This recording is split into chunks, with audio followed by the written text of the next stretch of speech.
Hello. Buongiorno. Another episode. I have paper notes today. Oh, cool. You have a lot of stickets. No, they're all different places we've been, like Ravenshoe. Have I ever even seen Hudson this book? Tracks. Yeah, probably. It's got all the tyre pressures in and everything. Jamie has a lot of notebooks, which I think is rather cool. But I don't know if I've seen this one with all these crazy stickets sticking out of the end. It's I think you have. Quite organized. Jamie's pretty organized. Try to be. There's all the many paths people that I've contacted. Holy shnikes. That's quite a long list I'm looking at here. We'll maybe give you a intro into the many paths thing at some point, but not today. You keep teasing everyone. So, we went to the King's Forest area at the weekend.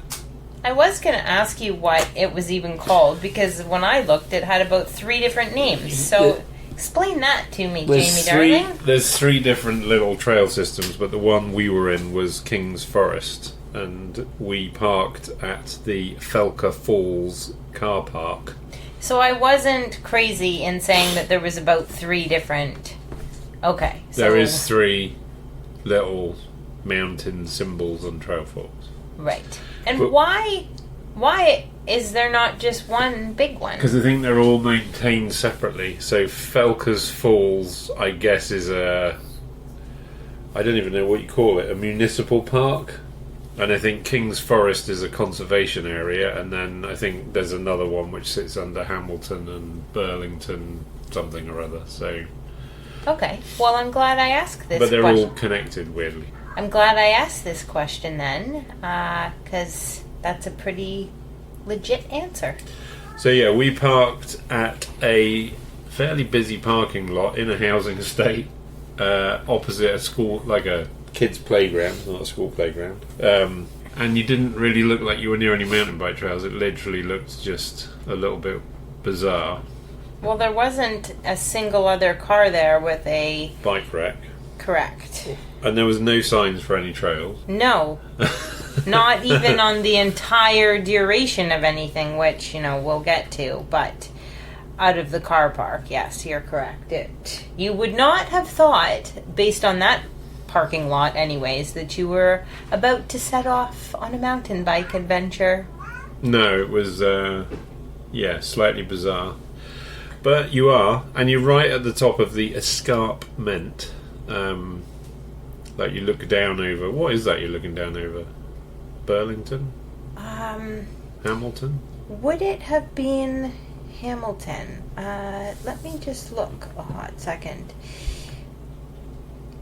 I suppose it's Hamilton, or, there's other suburbs there that I'm not, like it wasn't Dundas is on the other side, Ancaster's way over there. So I guess it's kind of Hamilton. You can sort of see the QEW, I think, if you look hard enough at the bridge. But you're kind of on top of the escarpment, which... is kind of interesting. So Boris has got his nose in that. Hey!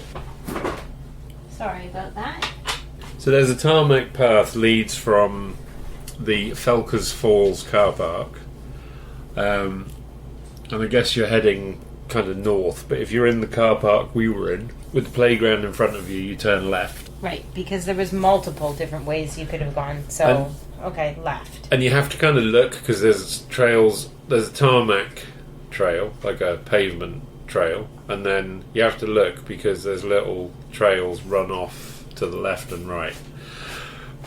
And the one that runs off to the right is actually the first one we did, which goes on for long enough, but it's like at the top of the escarpment. It's a blue and it's a little bit rooty and there's a few interesting drops, but it's if you want a little bit exposed. Yeah, I thought it was kind of an interesting start. Just be ready for it. It, is not anything too difficult, but you're right. If you look over your right side of you, it's pretty straight down. A little bit, yeah. So, yeah, there's plenty of trails, as you'll see on Trail Forks. We did the blues and the greens. So yeah, the blue trail we followed, which goes along the escarpment, and then you kind of pick your way down a tarmac hill, which is a bit of a waste. There is a black zigzags down the side of the cliff there, so you don't have to go down the tarmac hill, and then you kind of go under the main highway, and then you find yourself in another whole kind of area of trails, which was we can talk about in a minute. And was that once we entered that zone? Was that still part of the same trail system, or were you now entering one of the other ones? No, that's part of the same trail system. We followed a trail which went along the fence line next to the highway that wasn't particularly enjoyable. I mean, it might be okay in the summer, but the road noise was quite irritating. We also bumped into a dude who was building dirt jumps in the woods there, didn't we? Yeah, that was quite interesting. They were doing a great job. Yeah, seemed to be like a known, unknown secret spot that nobody was talking about, which was excellent. But I think they were building them quite well and doing a good job. There was a good group of them there, so. Yeah, I think so. Yeah, so we did this. We did this kind of fence trail, and then after that, it was excellent. Actually, we quite enjoyed it after that. A little bit muddy, but I think we had a pretty good time after that. Apart from the little steep line we found, which was a blue that kind of dropped off the side of a cliff that we had to kind of pick our way back and find a different side. I don't know if it had eroded or not, and then we ended up in the sewage overflow area, I think. Always finding the sewage areas. Yeah, and then back out on a tarmac path. But yeah, I think good mix of decent greens, decent blues, good blacks, good tarmac paths. Probably not the best place straight after rain, but we were a week after a lot of rain and snow, and it was dry enough apart from a couple of little spots. And this area sits under the Hamilton Burlington Mountain Bike Association, and I guess they're not allowed to put signs up because they also look after Christie Lake, and that's well signposted, so I wonder if it's a local thing to the King's Forest area, if they're not allowed to put signage up, maybe. I was wondering because there was not a single sign in there, and it did make it tricky and a bit annoying for, your first time there when you don't know where you're going and you're having to bust out a map every 2 seconds. It's a bit of a buzzkill. Yeah, we've had a few of those recently where you spend, well, that's why we do these, is so that you don't necessarily have to spend so much time figuring out where to go. You still have to look at it when you get there, but... Yeah, or you might just even have a little heads up, but that's what you're kind of walking into or signing yourself up for if you do choose to adventure to this place. I do think if you're prepared to ride, greens, blues or blacks, then you can just ride and figure it out, because it is a series of kind of like big loopy loops that if you get it all wrong and get completely lost, you just pop out on a tarmac road and then just follow that back, and as long as you go back up the hill, you'll end up back at the car park you started at. So yeah, but you got old wimpy whiner here who can't quite handle the blacks just yet. Still recovering from a few things. Yep. So any thoughts on the riding? I think it went fairly quickly. There was some interesting stuff, I thought. I would say that your surroundings and some of the lookouts and views are spectacular, very interesting. And you know me, I always have like a bit of a sweet spot for anything ravine-like or ravine-esque, and it is quite.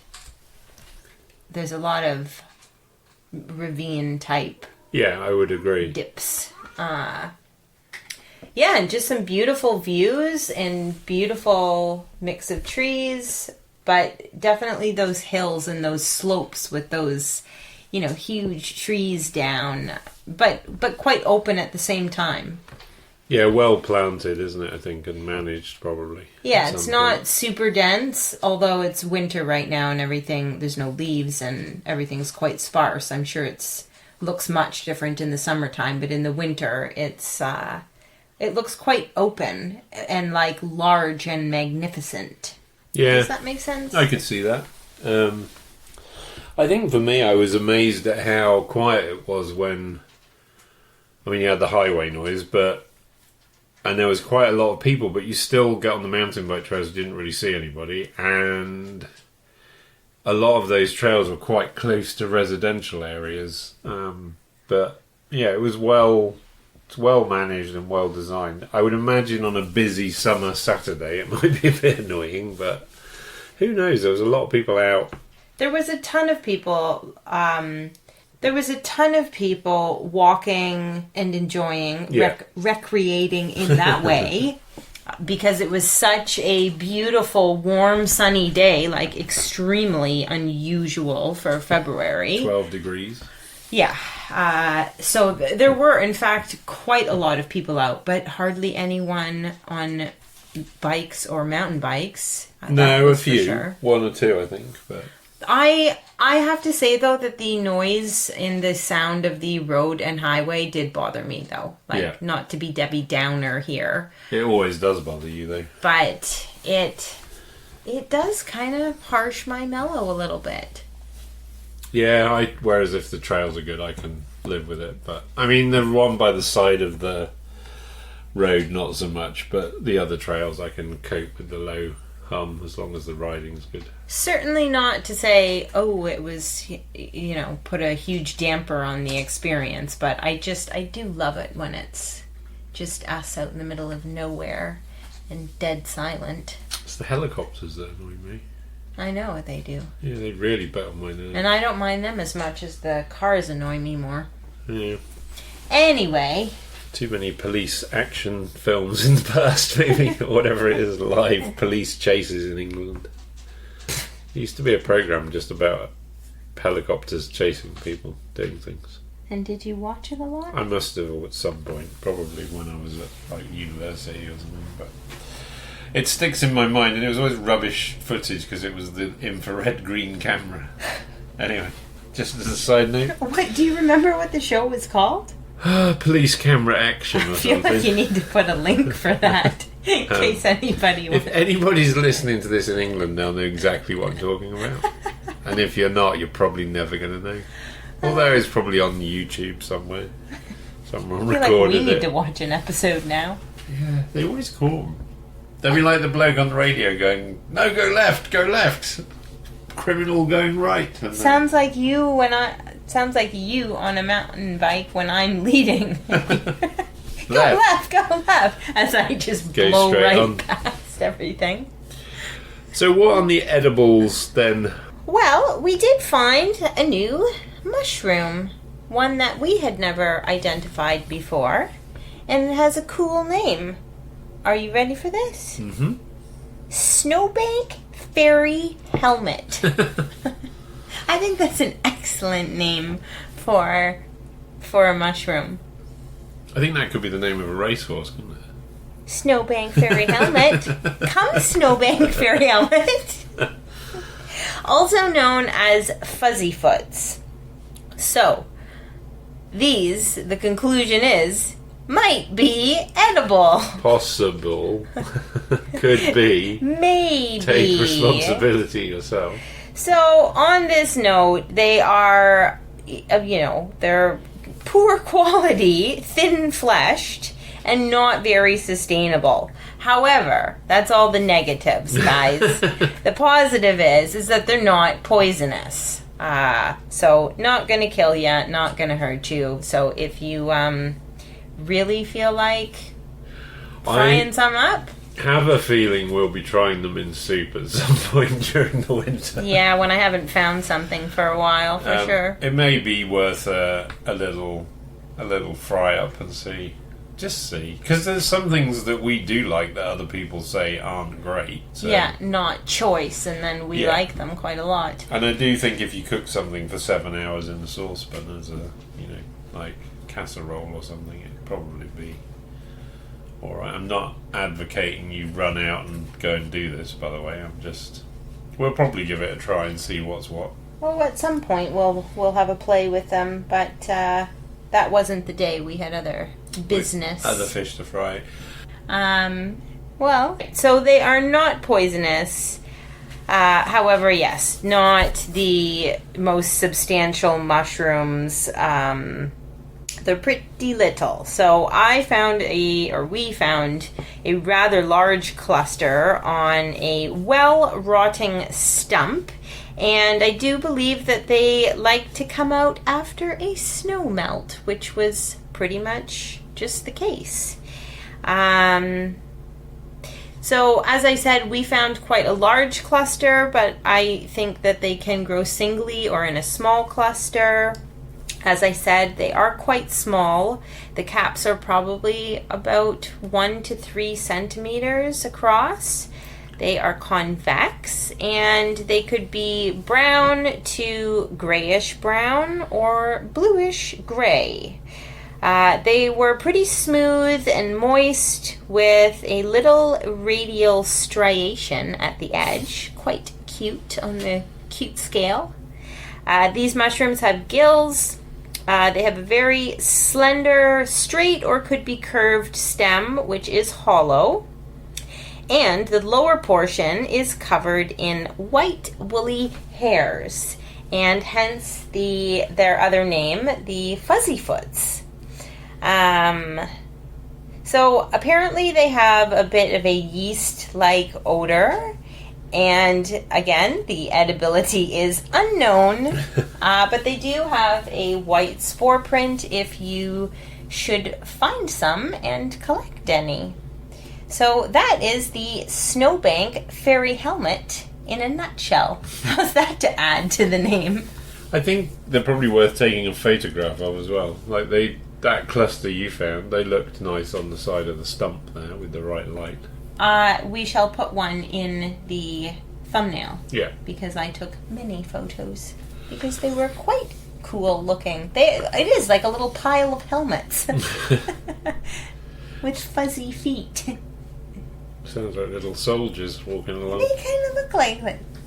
So, just to round up quickly then, Felkers Falls, Kings Forest parking area, or Felkers Falls parking area in Kings Forest is a good car park. No bathroom facilities. We didn't see any bathroom facilities anywhere.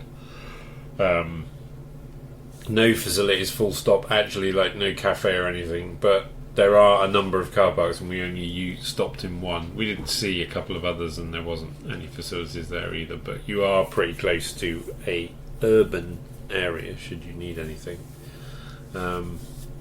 Anything else to add on there? Well, there wasn't any excellent cone options. We did do a little mini hunt search. It's out of season, I think. Yeah, that's the problem here, guys. I'm not out of season on my cone eating, but apparently the rest of Ontario Canada is.